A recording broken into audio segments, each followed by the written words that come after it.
Okay, we should be recording.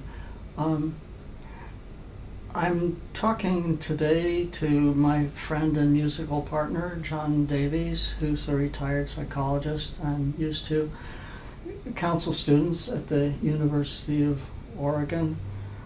And I know, Jon, for many years, I think many years, your main interest, psychological interest, has been men's issues. To start with, could you just give us a brief list of what you see as the main men's interests, and then we could, just to start off, and then we could take it from there. I'm looking for the bullet point list. Okay. If you could do that. Okay. Well, men make a lot of great contributions to our society, but there's also serious reasons why we are concerned about the health and welfare of men. While most men are not violent, most acts of violence are committed by men. In terms of suicide, 3/4 of the suicides that occur in the United States are done by boys and men. Sexual violence, over 90% of the sexual violence that occurs is perpetrated by men. And again, most men are not sexual perpetrators, but most sexual perpetrators are men. And there's some disagreement about that, but a significant part of the serious domestic violence that occurs is committed by men. So there are a lot of concerns about men, their health. Men's life expectancy is 4 to 7 years less than women's, and there's no biological reason for that. The reasons are basically men's socialization to avoid seeking help, to avoid appearing weak. Their socialization to not express emotions in constructive ways. So these things all contribute to men having a lot of different feelings, but they end up being bottled up. And so when they come out, either they don't come out at all, or they come out in an explosive or dangerous way. Many of the school shootings, for example, where 95% of school shootings are committed by boys and men. Most forms of international terrorism, yes, there are women involved, but most international terrorism is committed by boys and men as well. So there's a lot of stuff going on with boys and men that we really need to pay attention to. When you go to a retirement home or a nursing home, what you'll find a lot of times is a lot of women, because the men have already died. Mm. And it's a tragic thing, and it doesn't need to happen. There's no biological reason why that should happen, but our socialization as men and our reluctance to seek help keep a lot of men from getting the help they need. And oftentimes, by the time they go in to see a doctor, it's too late. It's too late to treat because they've ignored the symptoms for too long.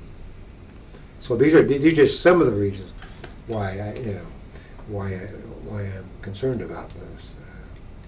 And if we had healthier ways of expressing one's masculinity, or blueprints for masculinity that include more health conscious things, we could reduce the deaths among men and increase their life expectancy. Okay, so let's see, summarize. Male violence, suicide, early deaths, repressing feelings, not getting care when we need it. Yeah, okay. I'm wondering what initially led you to focus on this. as growing up as a boy, as a man, did any of this affect you personally, or that led you to develop an interest in it? Absolutely, absolutely. What I have felt as a man is that I've had to prove myself as a man, not just once in a while, but every day. Every day I get up, and this is mostly unconscious, Lynn. Yeah. But I have a feeling that I need to prove myself, either get up and do a good job, or whatever it is that I'm, or in sports that I'm playing tennis, that I play well, and when I don't, I belittle myself, I criticize myself. So I've been doing, and I've been reluctant to seek help. I had a major issue. My older brother was a gay man, and he died of AIDS when he was 45. And he was 3 years older than I was. So it really had a profound effect on my life, because here was a good guy who was doing a lot of good work in the community, helping others. Yet that his actions of being helpful to others didn't protect him from dying. And many gay men in the United States, and men in general, along with women as well, but died. And so his group of friends, many of which were gay, were my masculine idols. So, and many of them died during that time period, between late 80s, early 90s. Uh-huh. So that was one of the other things that led me to this. Yeah. Okay, so the first thing I think you mentioned, which I can totally relate to, the pressure to produce. Yes. Even in old age like us. Yes, absolutely. Yeah, Absolutely. it's hard to get past that feeling that I should be doing something. Yes. All the time, yeah. So it's a challenge as a young man, but as an older, but people think, well, when you're an older man, you've got it all licked. But Huh. but you're exactly right. Even as an older man, we question ourselves. Gee, we should be doing more, or I should, for you, I should be doing more on the homeless homeless issues, of which I know you're so passionate about. And yes, you want to do as much as you can, but our energy levels and our stamina decreases as we age. And Oh yeah, try 84. yeah. Yeah, so did you feel any of that as a boy? Absolutely. I started smoking cigarettes at 10 or 11. Wow. I started drinking alcohol probably 12 or 13. Wow. I had sex the first time at 13. These were all, this is kind of tied up in the song I wrote about Almost a Man. And this idea that I was constantly, even from a very young age, 8, 9, 10, concerned about my masculinity and needing to prove myself. Uh-huh. So all those were ways to cope with the pressure? Yes, and ways to prove myself as masculine. Uh-huh. So smoking a cigarette was a masculine thing. Oh yeah. Drinking alcohol. Uh-huh. When I grew up, that was obviously women drank too, but it was a way to prove one's masculinity. The more you drink and the more you could hold, the more of a man you were. The main thing I experienced as a boy was the pressure to fight. Yeah. Oh, absolutely. Uh, I remember there was a little league team. I grew up in a rural area, and the little league team that I wanted to join was 10 miles away, and our ride just dropped us off there, and there was a guy there who was a bully and wanted to pants me, and that was the biggest fear, is that somebody else would pants you, which is the greatest way to shame you, And he chased me around for like a half hour before the coach of the team showed up, and he stopped. But those experiences are well, also traumatizing, Yeah, it was not just that the bullies were there, but that the fighting was expected as a normal part Absolutely. of being a boy. Absolutely. Because you got to prepare the warriors for the next battle.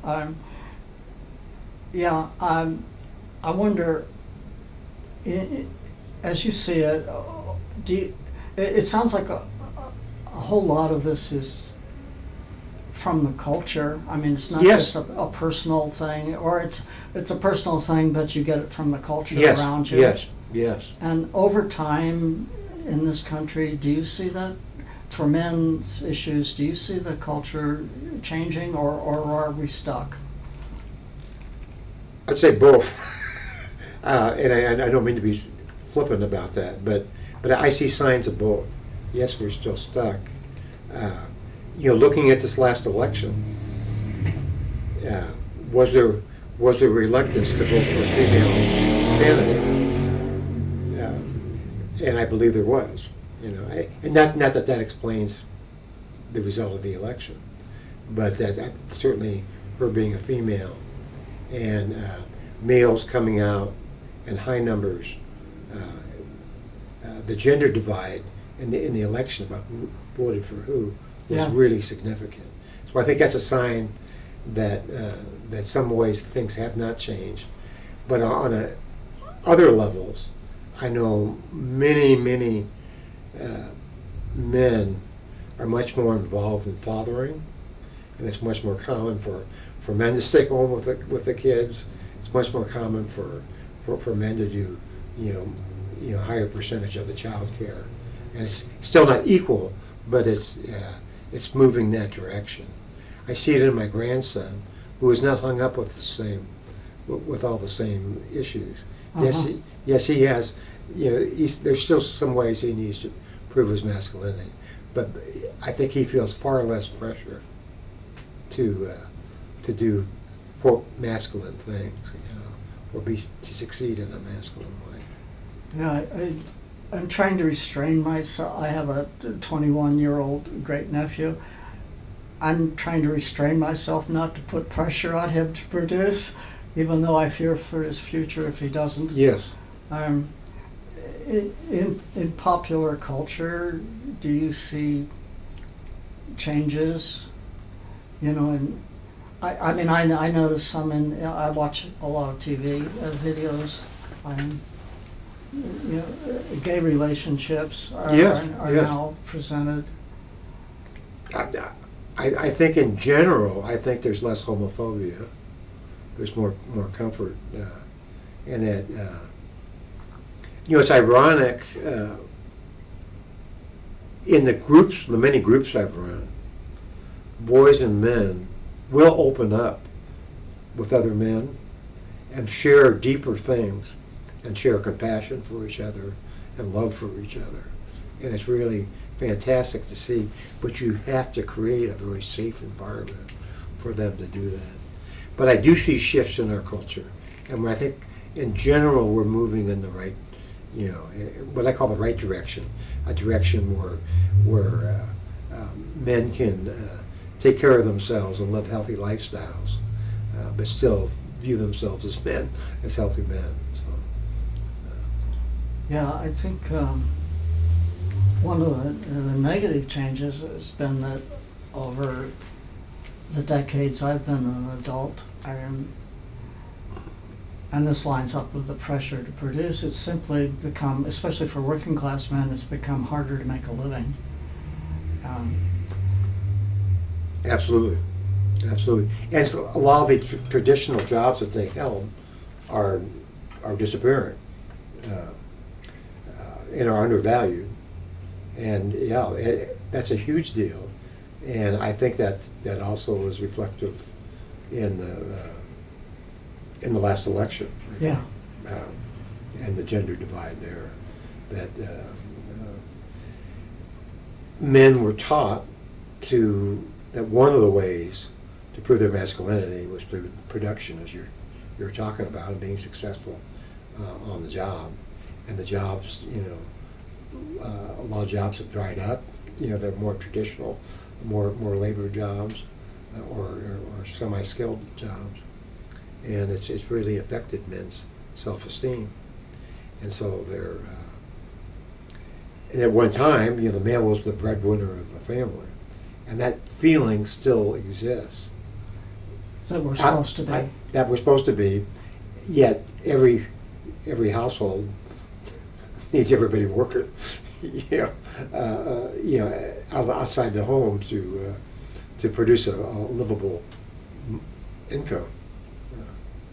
So it's a big issue, and that's one issue that is, I think, where men are really struggling, because they define the tendencies to define one's self, one's masculinity, in regards to what one does and how much they make.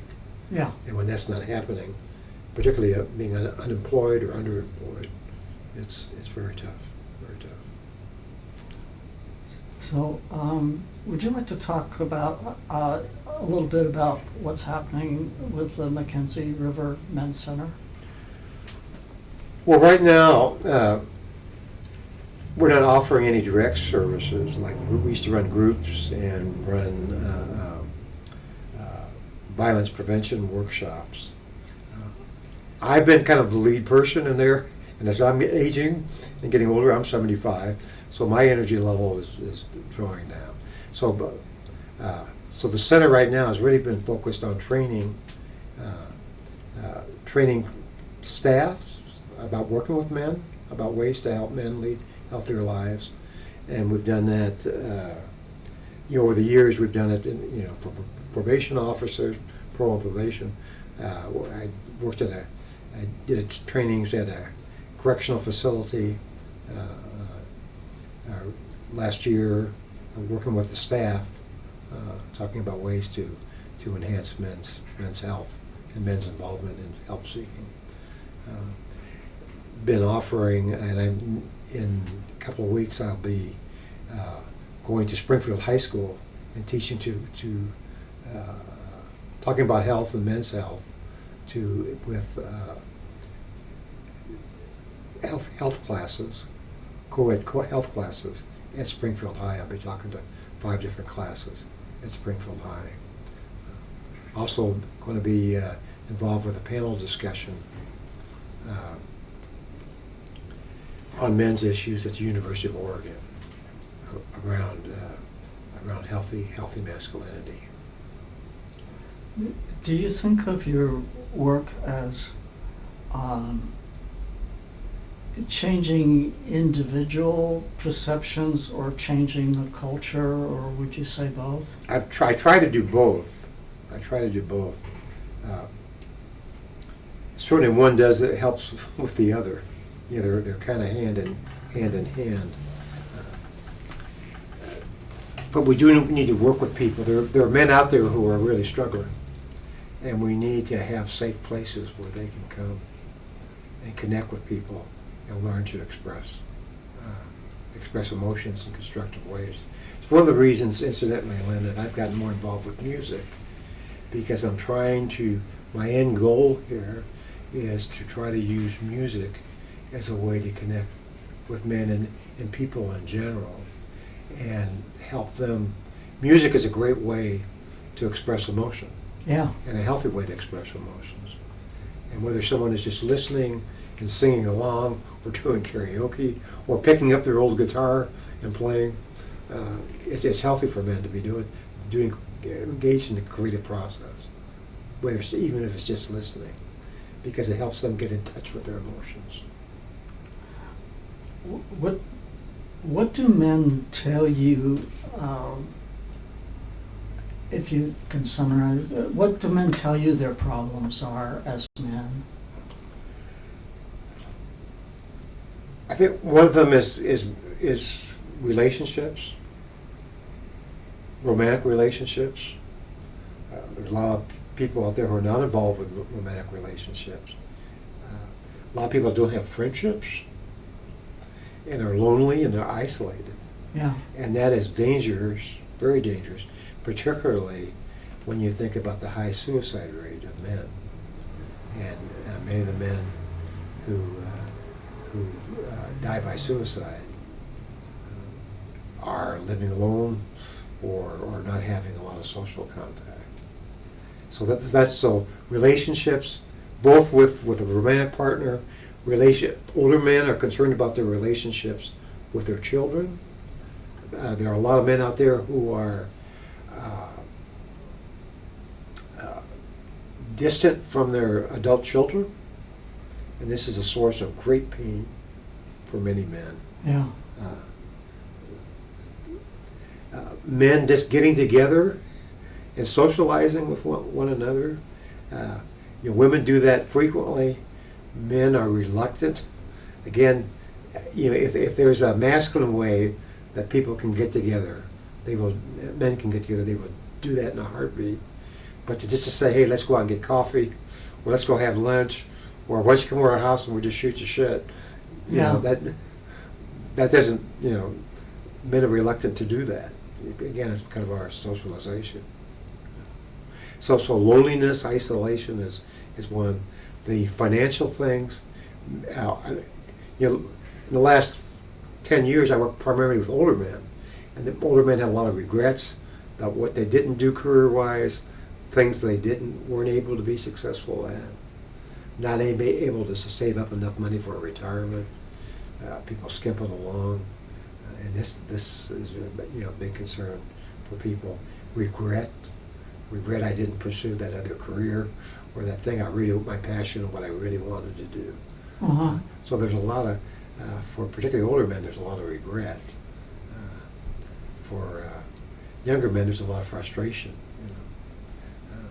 Younger men. Yeah, younger men are struggling even to get out there. We know there's a fair amount of younger men who are at home playing video games, and have difficulty leaving to secure employment, and so they get farther and farther behind in their expected developmental process. So even though they may appear like they're not interested, there is some part of them which is judging themselves, saying, "Gosh, I should be in a romantic relationship. I should be having sex. I should be out partying, and I should be out there earning a living and having a job, but I'm not doing that." And even though they appear like they're not concerned about that, unconsciously, often these young men are feeling like failures, or they haven't really become a man because they haven't earned money. Yeah. Well, I know you spent, I think, many years counseling students at the U of O. Yes. So are those the difference? Did you notice, maybe you just answered this, but did you notice any big differences between the issues that these young men had and the issues that you have encountered with older men? I mean, middle-aged and older? Well, there's a lot of similarities, actually, between younger men and older men. I used to think that was a great thing, and we'd have younger men in with older men. I had a younger man approach me, and he gave me feedback that it was just, he was like 19, 20, 21, and struggling with romantic relationships. And he said it wasn't helpful for him to hear men your age talk about their struggles, because they're going, my God, Lynn's his age, or John's his age, and they're still struggling with relationships, So he was kind of poking fun at it a little bit, but there's a seriousness to that. Yeah. That there's an overlap there. I think one of the differences is that the older men, I think, are compassionate with the younger men, and can understand them in some degree of acceptance, and particularly when it's not your own children, it's easier to be less authoritarian or to less try to control them. Yeah, as far as relationships go, well, marriage anyway, I've read that most divorces are initiated by the women. I've also read repeatedly over the years that women get less out of marriage than men do. Can you speak to that? Sure. Like why isn't this working? there's still a lot of sexism in there. I think, particularly for working families, for families in which both people are working, even though things are changing in a more egalitarian basis, it's still, in many homes, if there's children involved, women are doing more work than the male on the home front. And while both of them may be working. So I think that's the lack of equality in the relationship, I think, is one issue. There are still some leftover control issues. Men, I think men still get an old-fashioned picture that somehow they should be in control of their relationship, which can lead, that being in control of a partner is not long term, is not a healthy thing, or not one that breeds affection from your female partner. If you are inadvertently or consciously being more assertive or being more controlling, that does not help that picture. I think women you started finding, that they had other options, and they didn't have to live in an unhappy life, and they could, get out and try other things. And it's not, there's many different exceptions in this as well, but I'm talking in general from a societal viewpoint. Yeah. So somebody wrote that the differences, let me see if I can get this right, the difference between individuals of different genders, between individuals of the same gender, are more than between the genders. If I made that clear, what do you think about that? That the issues between same genders are greater? Yeah, like say diversity. Any random two men or two women would have greater differences, personal differences, than there are in general between the genders. I don't even know if that's true, but. Well, there's a great diversity. First of all, we're talking in somewhat little stereotypes here a little bit. There's a lot of exceptions to all the things we're talking about. Yeah. I've worked a little bit with gay couples, and got gay men couples, and they run into the same relationship issues, or similar relationship issues that happen, in heterosexual relationship. Not all their issues are similar, but certainly there's a great deal of them that are somewhat similar. There's not a lot of understanding. There's a lack of understanding and empathy for the opposite gender. That a lot of men don't fully understand women, and a lot of women don't fully understand men. And there's a lot of assumptions that we make based on our stereotypes that are basically not true. Just to give you an example, I'm just going to give you an example. We worked with a woman, and she was actually above me in the counseling organization. She was the training director, so she was in charge of all training that occurred. We had interns and practicum students. And she was a very experienced woman. She was like in her late 30s, early 40s. Had worked in the mental health field for almost 20 years. Had counseled many different types of people, and very, very experienced. And we just started a men's group at the university. So as part of the training, we did a presentation on our men's group and what we talked about and things like this. And this is all with counselor trainees. So it was and people, we had permission to do this. She was shocked. She was shocked at the depth of conversation that we had, that happened between the men in the group. In a positive way. She was shocked in a positive way. But she said, one of the things she said was, and this is a woman that was very experienced from a counseling standpoint and also very experienced in a relationship standpoint. She said, I never knew men talk to each other that way. Uh-huh. And talking about the depth and the caring and the concern and the support. She said, I never knew men talk to each other that way. And this was a 40-year-old woman, psychologist, very experienced, working with all genders. I just use that as an example of how kind of misunderstandings are between genders.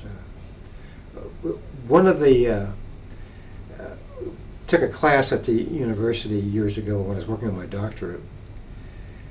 There's a technique called a fishbowl, and I don't know if you've probably been. I've done that. Yeah, so they would do issues, and they would have like a group of women, for example, in the center, talking about an issue, and the men around in a circle around them, just no speaking, just listening, and then they would reverse the roles and have a group of men talking, and it was really helpful in terms of for people of different genders to hear what's on the minds of people that you don't necessarily.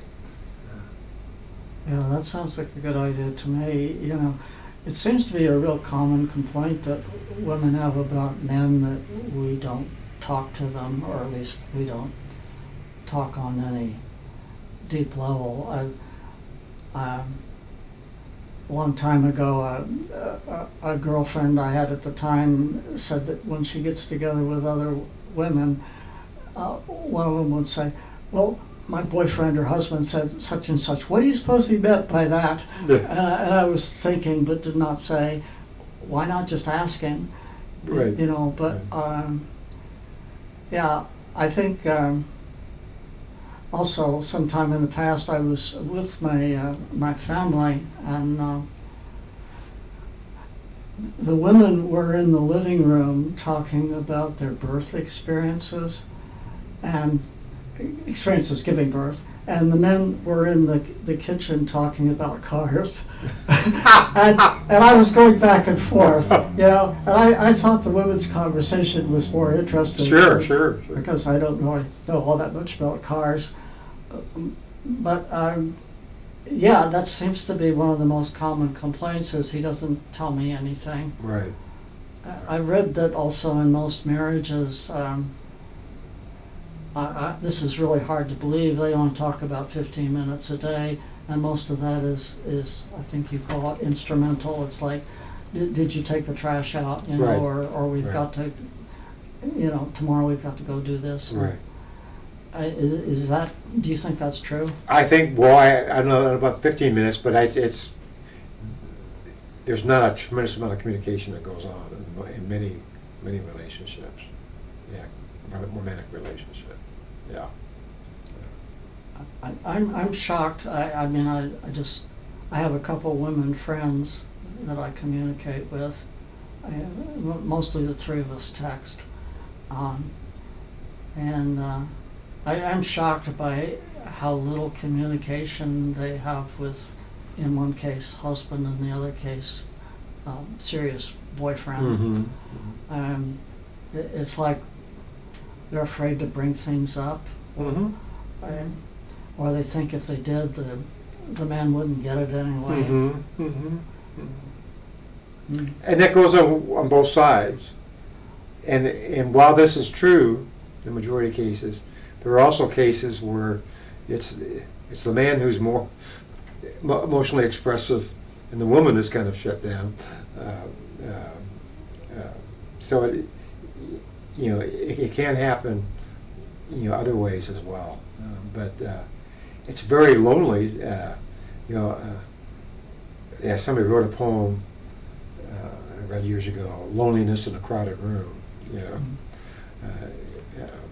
And you can attach that to a romantic relationship. You can be married and be living together for years and years, but you may still experience loneliness if you don't have that degree of psychological intimacy where you're having deeper conversations with each other.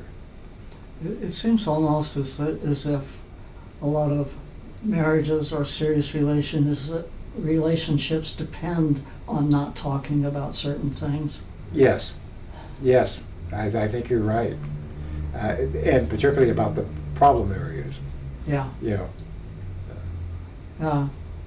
A psychologist I knew in college, Bill Lyon, said he was trying to give us all these like rules to live by, and one of it was talk about sex, talk about it some more. Yeah. Yeah. But still, even a lot of couples don't talk about sex, even today. You know. It's too embarrassing, especially for a lot of women, but I think men as well. Yeah, yeah. And a lot of other things. And that causes a lot of issues. Yeah, many issues. This is maybe going off on a tangent a bit, but do you think it would help if girls were formally taught self-defense, physical self-defense, as far as preventing violence being directed at them? I don't think it's a bad idea for a woman to learn self-defense, but I don't think that's the solution to sexual violence. I think issues. I'm all in favor of people being more proactive and being able to defend themselves, but I don't think that is the solution to sexual violence. No, I just mean, would it be a good idea, say in high school? Well,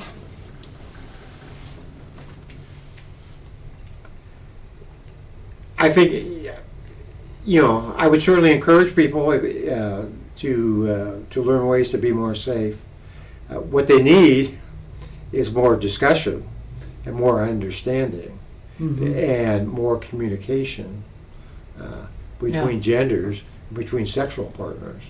And one of the issues with sexual violence is there's a lot of, sometimes it's just it's a violence issue. Other times there's also a communication issue, and people are not are hearing what they want to hear, or assuming if somebody doesn't say no, that they're on board with this. And there's a lot of miscommunications that go on with younger partners having sex.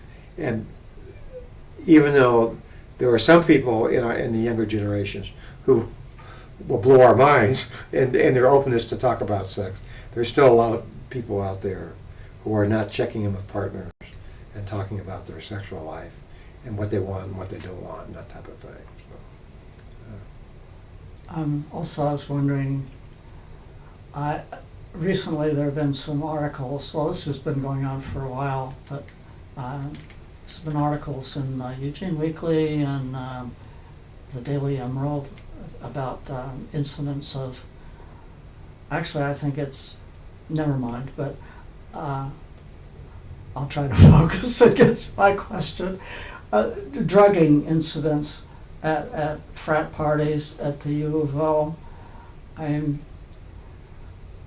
sure you know about that. Yes, It seems to be still a big issue. Yes. Can anything be done about that?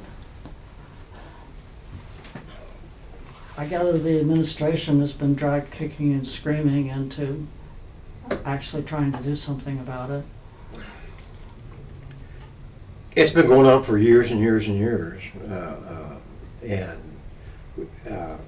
that is a more, that is not obviously a communication problem. That's a, more of a sociopathic response. Who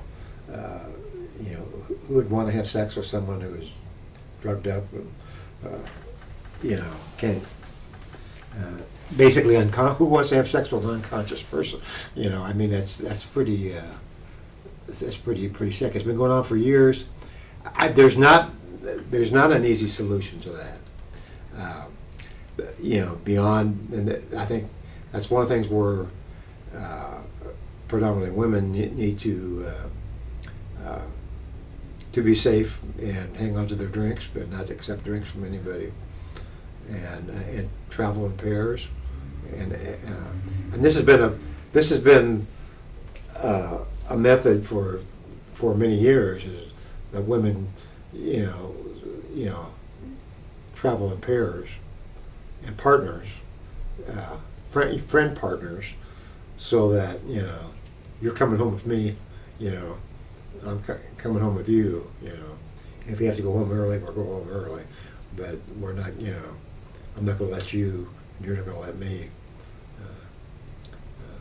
because we haven't been able to control that.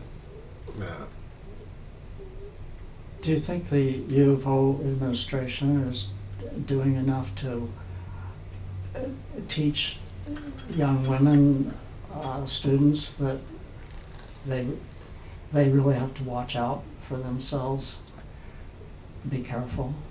Well, I think there's a lot of naivete from what I've read. Well, different parts of the university, like for example the Women's Center, what's considered the Men's Center now over there, they do a lot of, and there are people on staff that are committed to sexual violence prevention. Yeah. So they're doing, So they are making a serious effort. yes. But it could also be more, and administration could be more involved in being role models for men, which they have been reluctant to do over the years. It's been 10 years since I've actually organized one on campus, but it was very difficult to get high-level administrators, including the college president, at sexual violence prevention workshops. They would pay money, but the turnout for men in sexual violence prevention activities that I ran at the university were, I got good responses from students. I got good responses from like the counseling staff, who I was a part of. The men there would come and support us, as well as the women. But we were not successful in getting the top administrators to come and be present and to be a good role model. Uh-huh. They would okay programming for that, but in terms of getting personally involved and talking about it, there was a lack of that. And also with the athletic department, and this is complicated, the athletic department would bring in their own people to train them on sexual violence prevention, but not all the time. Sometimes they did participate, very actively, and sometimes they did not. Now I do know there's some programming going on now with the athletes that they're getting some local training as well. The men are, and basically the men need the training more than the women overall. But it's a complex issue, Uh-huh. and like the drug thing, has been going on for a long time. Fraternities, add to that issue, for sure. And they're not the only ones that have, but they contribute to that issue a great deal. I worked with fraternities there and had some great successes, but people cycle in and out. So you get a fraternity that gets trained and is educated and is in a good place, and then they graduate and they leave, and new leadership comes in. I've read that the administration of the university has been reluctant to acknowledge the problem, and that they've sometimes covered things up. I don't know what's going on now. You know, there certainly in the past there has been some of that, but there's also been they got there's been a lot of issues with the university, and yes, there's been times when they've administrators tried to cover things up and blame the victim, and there's been other times when they've stepped up. Well, I also read there had been problems with confidentiality. That, people Yes. going for help and finding out that it wasn't as private as they thought it was. Yes, because they made more people mandatory reporters. Mm-hmm. So, so someone would assume that you had confidentiality. Like some people might come and tell you they've been sexually assaulted, but are not in a place where they want to do anything about that. But for people who are mandated, they are required to report. Yeah. And then it gets to be a legal issue if somebody's charged with something. Right. Yeah, I'm a little reluctant to talk because I haven't been there in a while, so I don't know the latest stuff. But and in the university's defense, they have done a lot of programming, but they could also be doing more. And one thing in particular, the administration could do is to show up and to be present, Yeah. and to be more open with that as men. Okay. Well, I have basically one more question. Okay. I like everything you're saying, of course. If somebody watching this would like to go into this deeper, is there any source of further information you would recommend, like books or whatever? One of I believe SAS, Sexual Assault Support Services, is still active in the community, and that would be a good resource for people to go to talk about these issues. Okay, SASS. Yeah, if someone's a university student, certainly talking to the university counseling center would be one place. There is, and I don't know what the latest configuration is, but there are people. Certainly, the Women's Center on campus would be one place to go. There is an office, or there are student service professionals trained in sexual violence prevention who are available there, and that would be through Student Life, the Office of the Dean of Students. Just considering men's issues that we've talked about, is there any book that has really been outstanding that you've read over the years that would help men to understand these issues better? I can't give you an exact, a definite book. I would suggest, calling the U of O Men's Center or calling me, and I'd be glad to talk about issues of masculinity and masculinities. And about any of these issues, I'd be glad, to talk with them and make referrals, where they could get further information. So. And since your phone number is also the phone number for the Mackenzie River Men's Center, do you want to put that number out? Or why don't we do? Why don't we have people email me? Okay. I can put that in the in the description of the video. Yes. Okay, fine. Is there anything I haven't asked that you want to talk about? Well, you've been pretty thorough there, Lynn.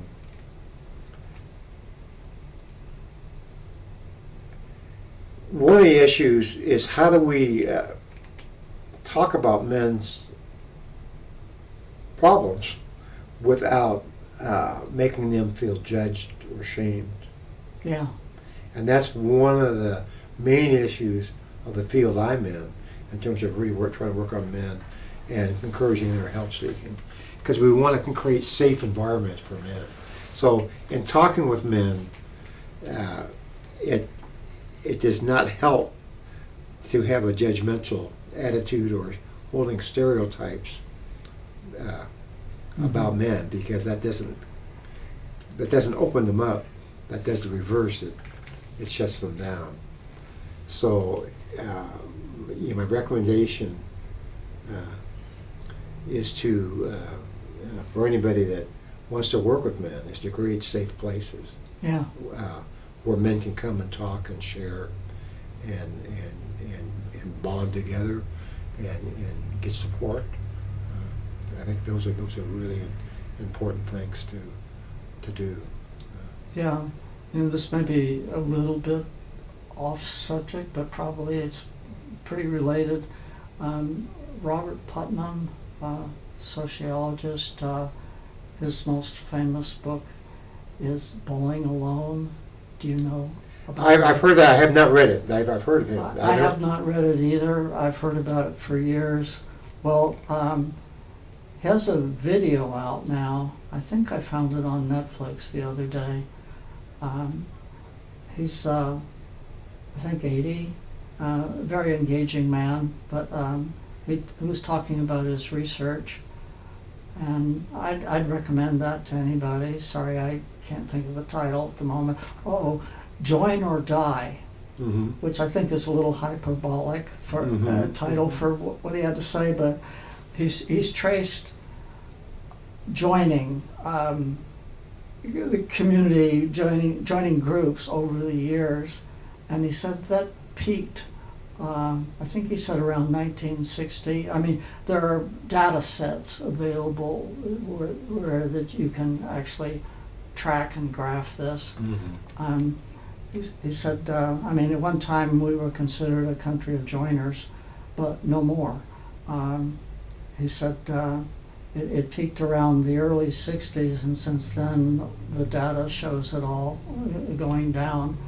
And he thought that's why our politics, or it's related at least to why our politics is so extreme right now, that people are not talking to each other. There's no safe place that you Right. can go and talk to people, even if you're not talking about politics, but Right, at least you're right. getting to know them. Yeah, absolutely. And he thought that we really need to create more places like that. I think that's a great idea. And in the video, he talks a lot to people who are in these groups, and they talk about what the group does for them. And, groups like the Odd Fellows Mhm. or, Kiwanis, all these civic groups that used to be so common and are not so much now. They're struggling a great deal. But he was optimistic that progress could be made. I understand he has a new book out that is just focused on that, Mhm. about where do we go from here. So, well, thanks, John. This has been really interesting, and hopefully people will watch it and be interested. Great. Thank you. Yeah.